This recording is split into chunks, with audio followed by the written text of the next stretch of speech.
Good morning, church. Thank you for the children's story. It ties very well with our topic today. Our topic today is on Joseph. I think that's an easy topic, speaking on Joseph.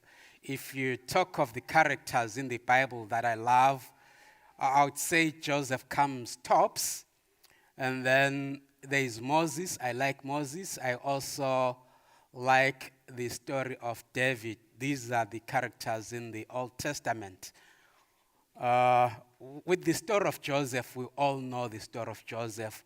Who doesn't know of Joseph with his, coat of many colors?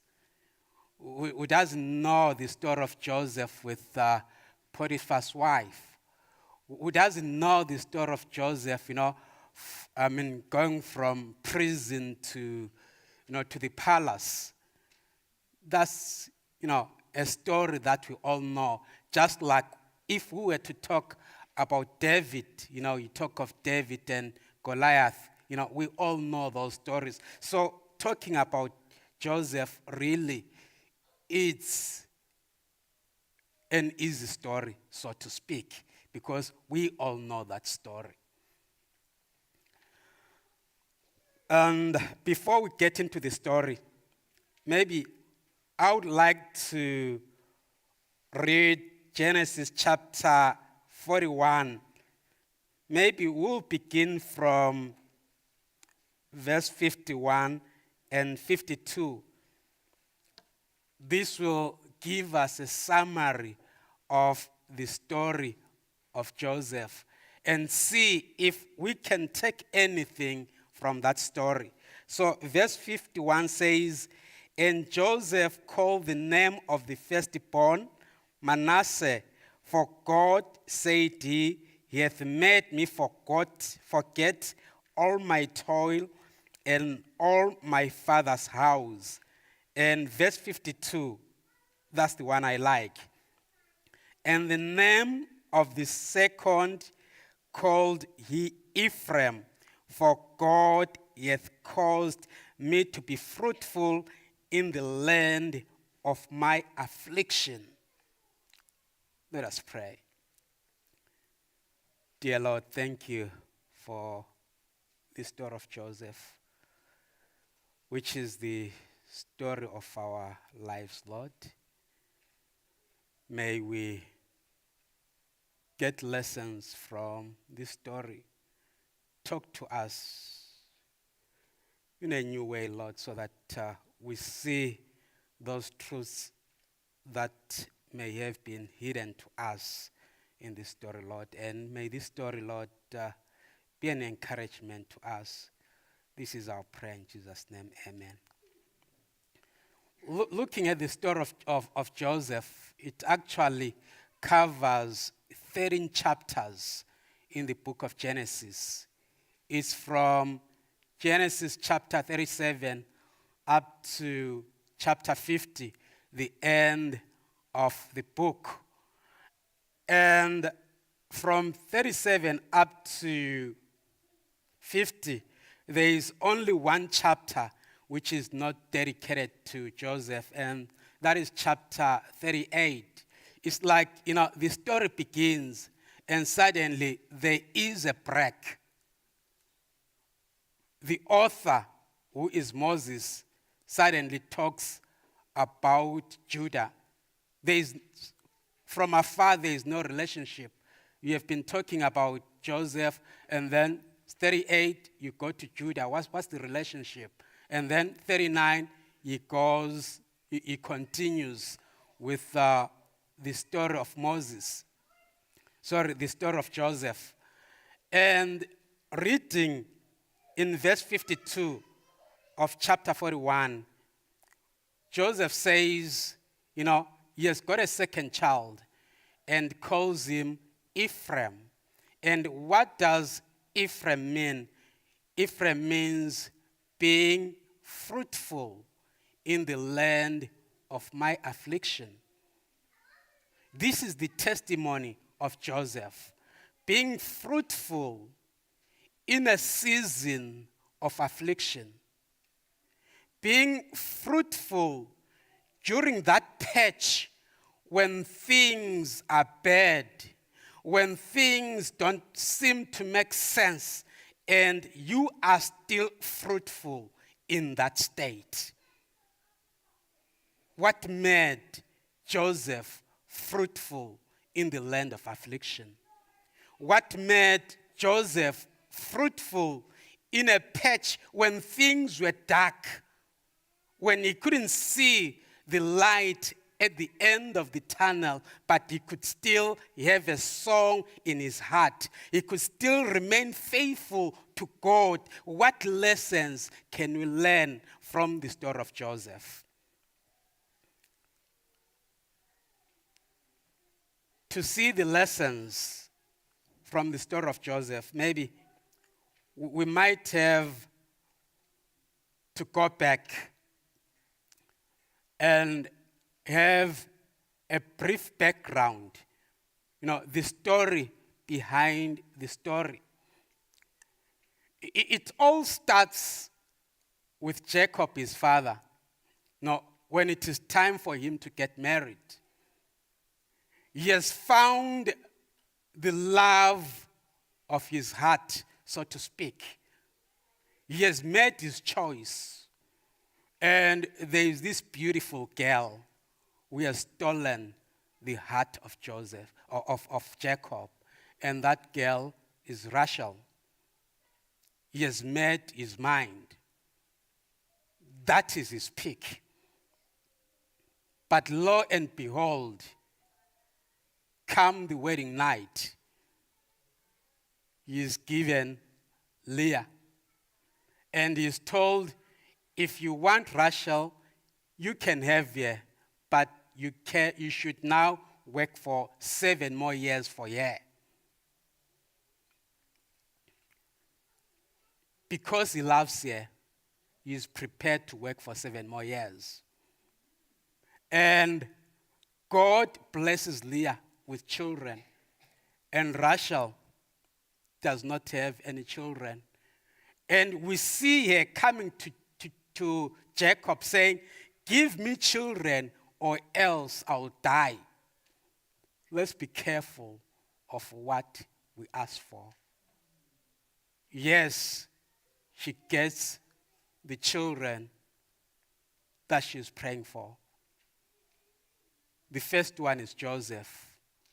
And in her prayer is that may God add another child. And she gets the second child, Benjamin. And as if to answer her prayer of, give me children or else I die, when she gives birth to Benjamin, she dies. And when we get to chapter 37, Jacob loves Joseph. Why does Jacob love Joseph? It says that he loved Joseph because Joseph was a child of his old age. When he was old, then, that's when he got Joseph. But I say to myself, it was more than that. Because if it was true, Jacob should have loved Benjamin more than anyone else. I believe that Jacob loved Joseph just because Joseph looked like Rachel. Joseph reminded Jacob of Rachel. Because if you go to chapter 39, it actually says that Joseph was good looking. So each time Jacob set his eyes on Joseph, he would be reminded of Rachel, the love of his life. And he loves him more than all the other children. And because of that love, his brothers, they hate him because he's being loved more than them. So that's the first mistake that Jacob does. showing favoritism that sows a seed of hatred. And to show that he loves Joseph, he gives him a coat of many colors. What does that mean? It says, in a way, you are the firstborn. Yes, there might be Reuben, but you are the one. All the inheritance is going to go to you. You are the favorite. And that causes the brothers to hate him.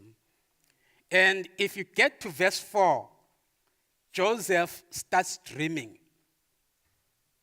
And he tells, I'm in chapter 37, and he tells his brothers about his dream of sheaves.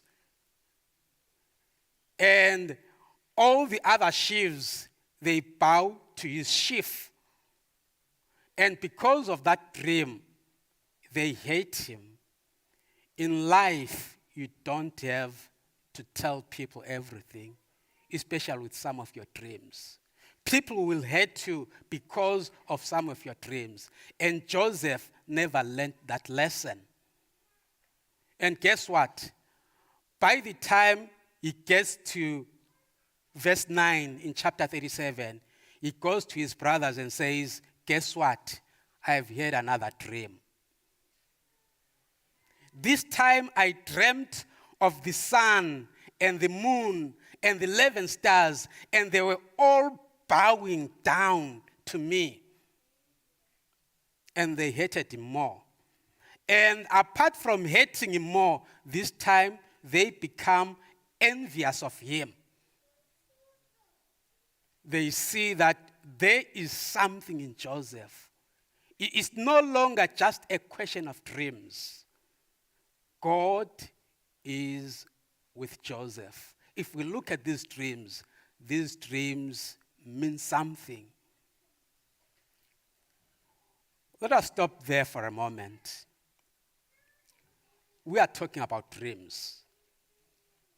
And it is the dreams, these dreams that Joseph has, they are going to help him, survive all the tribulations.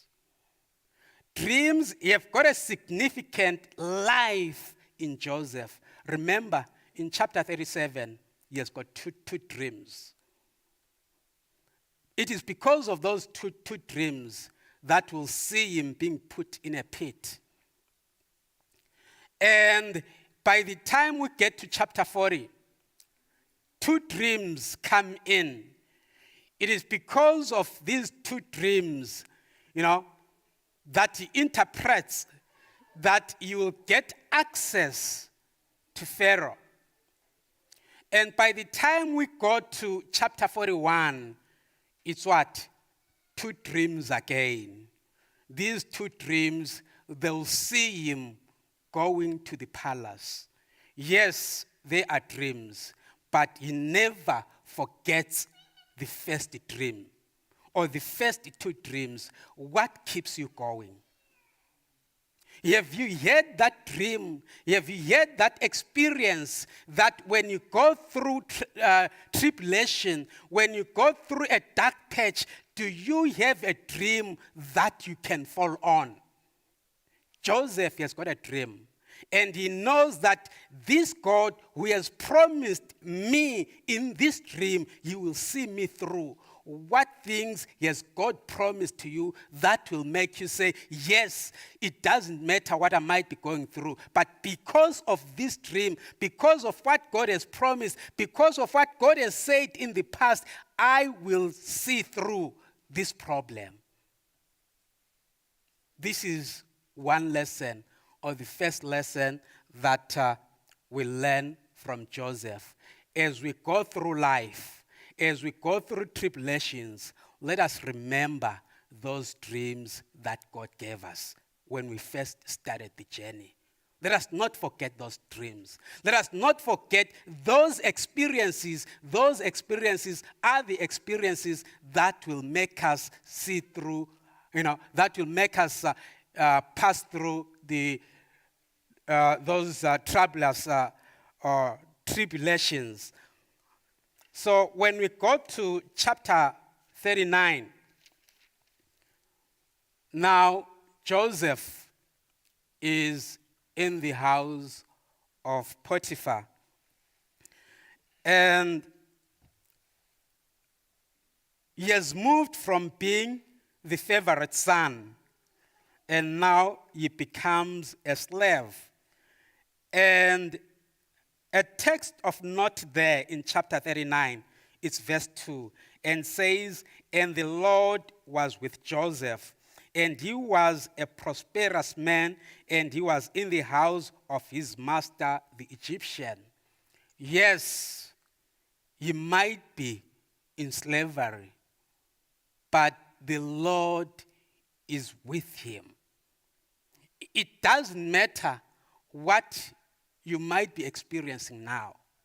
As long as the Lord is with you, you might not be able to see him, but as long as you can still feel that the Lord is with me, you might not be able to physically hold his hand, but as long as you can by faith hold his hand, just like Joseph, knowing that the Lord was with him. Even in slavery, the Lord was with him. And if you go to verse 3, it says, "And his master saw that the Lord was with him, and that the Lord made all that he did to prosper in his hand." People around him, even the master, sees that whatever Joseph is doing is normal. He is not alone. It's not him. There is the Lord in this boy. There is something behind this boy, because whatever he touches, it turns to gold. He has got this Midas touch. And because of this Midas touch, the master says, "I've got faith in him. He can now be in charge of everything." So he moves from being the favorite son, now he becomes the favorite slave. He can be in charge of everything. And the devil always comes in. When Joseph thinks that things are now moving in the right direction, he has now been made in charge of everything. The devil says, "The game is just beginning. Bring it on." And Potiphar's wife, she starts looking at Joseph with a different eye. She starts longing for her. And she's brazen about it. She does not hide anything. She says, "Come and lie with me." And Joseph says, "No, I can't do that." And by the time we get to verse 9, it says, Joseph gives the reasons why he cannot do that. He says, "There is none greater in this house than I. Neither hath he kept back anything from me but thee, because thou art his wife. How then can I do this great wickedness and sin against God?" To Joseph, lying with Potiphar's wife was not sinning against Potiphar. It was not sinning against Mrs. Potiphar. It was not sinning against, Joseph himself, but it was sinning against God. Why should I do this? We are talking about somebody who has been taken from home and he is now in slavery. We would expect Joseph to, his attitude to be, "God, you are responsible for what I am experiencing. God, because of this, I'm now angry with you." Joseph had every reason to fall, to agree with Potiphar, because God had disappointed him. But even in that state, Joseph says, I will remain faithful to God. I won't do anything that is against my beliefs, anything that will be a sin towards God. Most of the times, when people pass through hard times, they tend to blame God. We have got quite a number of people who have left the church because God did not come to the party when they were in tribulation. We have got quite a number of people who have had death in the family, and they have said, where were you, God, when my son was dying, when my child was dying? And because of that, God, we are parting ways. But Joseph says, no, even in this state, I will remain faithful to God. That's another lesson that we learn from Joseph. Remaining faithful to God even when things are bad, when you seem to don't understand, you still remain faithful to God. That's a good lesson to learn from Joseph. Life is so unfair. We have seen that, first of all, Joseph, he was a good boy. And because of him being a good boy, he ends up in the pit. Where was God then?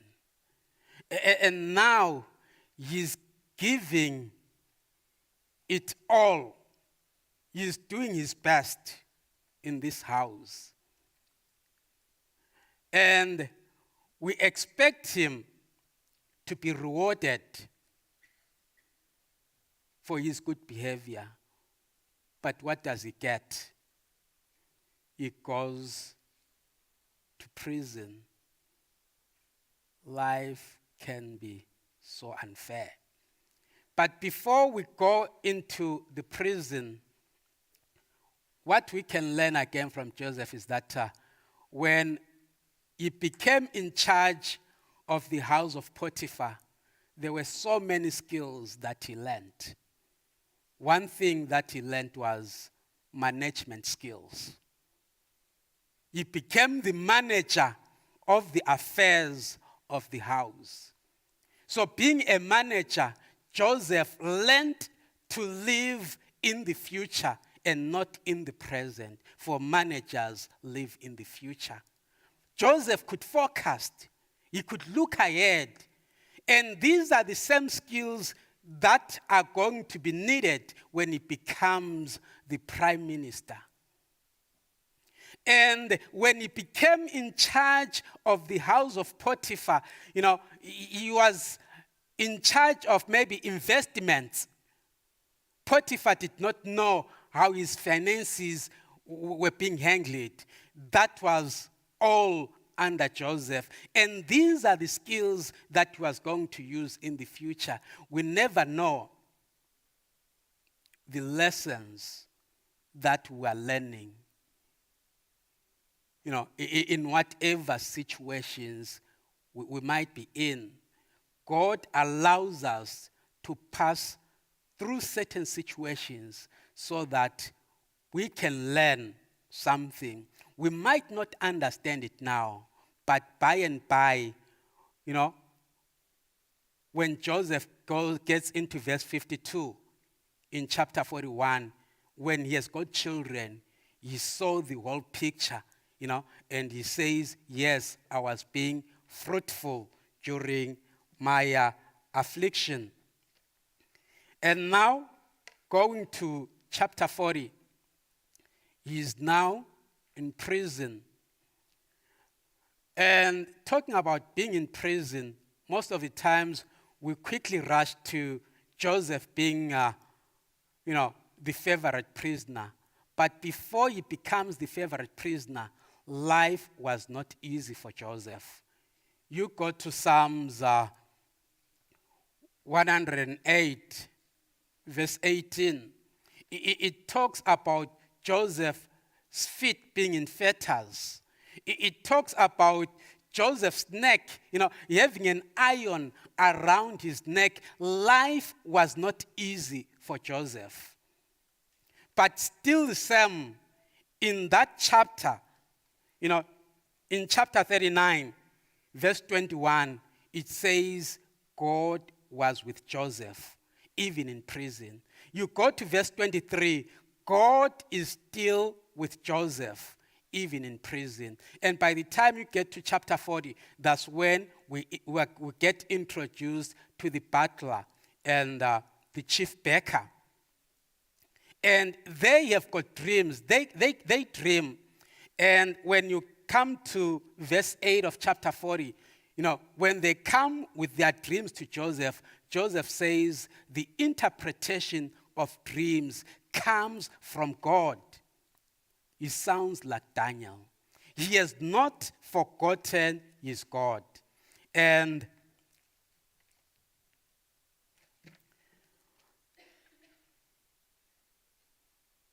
we know the story, whereby the chief wine tester dreams of a vine with 3 branches. And it's budding, and, the fruit, he squeezes the fruit into the cup, and he gives the cup to the king. And the interpretation of that story is that, yes, in 3 days' time, you will go back, you'll get back your job. And the baker, he dreams of having 3 baskets on his head, and the birds coming in and eating bread from the chief basket. And the interpretation is that, in 3 days' time, Pharaoh will demand your head. And it goes as it is said. And by the time you get to verse 23, when the butler has got his freedom, it says that he forgets about Joseph. It happens as a church or as individuals. We have done so much for God, and we expect God to remember, but it looks as if God has forgotten. Or we have done so much for people. We have helped a number of people. And in our times of trouble, we expect those people to remember what we did for them. And it looks like they have forgotten.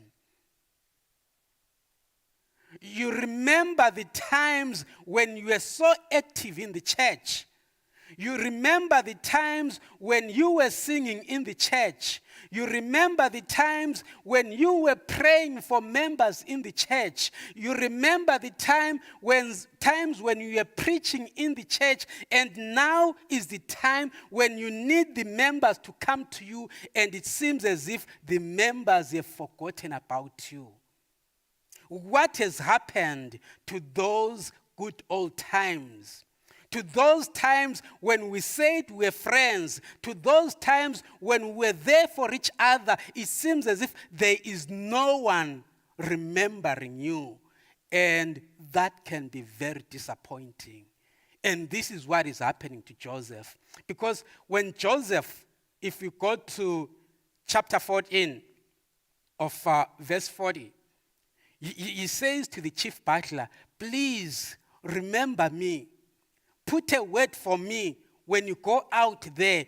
Tell Pharaoh about me. So the moment the butler goes out of prison and Joseph knows that he's now in palace, his spirits are high. Now there'll be somebody talking on my behalf. Now there'll be somebody telling my story to the Pharaoh, to the king. But for 2 years, nothing happens. And his spirit goes down. This is the end. The door has been closed. But God has not forgotten. Pharaoh has a dream. It's a dream of fat cows and lean cows. He has a dream of corns, fat corns and lean corns.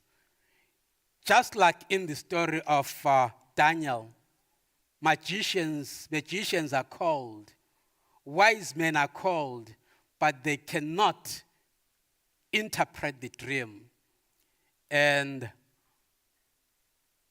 the butler remembers Joseph.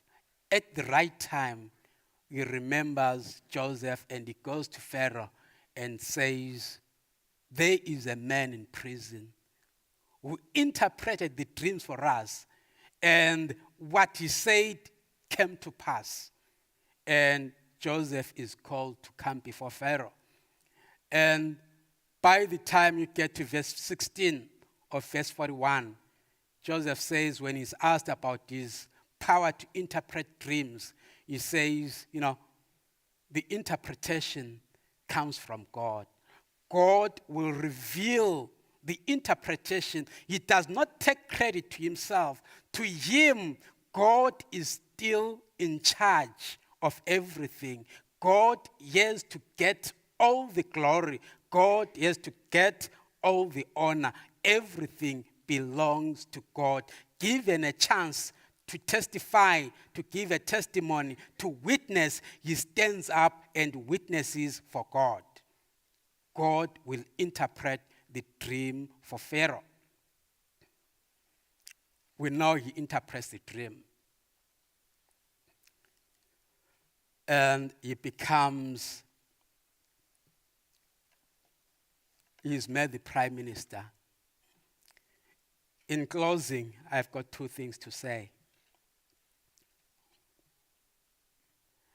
Everything that happens in my life, in your life, happens for a reason.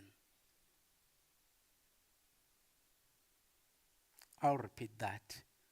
Whatever is happening in your life, it's happening for a reason. Remember, let's just imagine if Joseph had not been the favorite son, there was going to be no irritation with his brothers. If Joseph yet had no dreams, there was going to be no hatred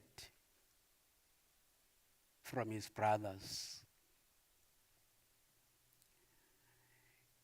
If Joseph yet not visited his brothers when they were looking after the flocks, there was not going to be any pit. If there was no pit that Joseph was thrown into, what it meant is that there was going to be no slavery for Joseph. And if there was no slavery for Joseph, what it meant is that there was not going to be any working in the house of Potiphar. And if Joseph had not worked in the house of Potiphar, what it meant is that there was not going to be any cry for rap. And if there was no any cry for rap, what it means is that there was not going to be prison for Joseph. And if there was no prison for Joseph, what it meant was that there was not going to be this chance meeting with the butler and the baker. And if there was no chance meeting with the butler and the baker, what it means is that there was not going to be any interpretation of dreams. And if there was no any interpretation of dreams, what it means is that there was not going to be any meeting with the Pharaoh. And if Joseph had not met the Pharaoh, what it meant was that there was not going to be any prime minister's post for Joseph. And if there was no prime minister post for Joseph, what it means is that the children of Israel would have died in Canaan due to hunger. And if the children of Israel had died in Canaan due to hunger, what it means is that there was not going to be any emigration to Egypt. And if there was no emigration to Egypt, what it means is that there was not going to be Moses was not going to be born. And if Moses was not going to be born, what it meant is that there was going to be no exodus. And if there was no exodus, what it meant is that there was not going to be any law given to the children of Israel. And if there was no law, it meant that there was not going to be any tribe known as the children of Israel.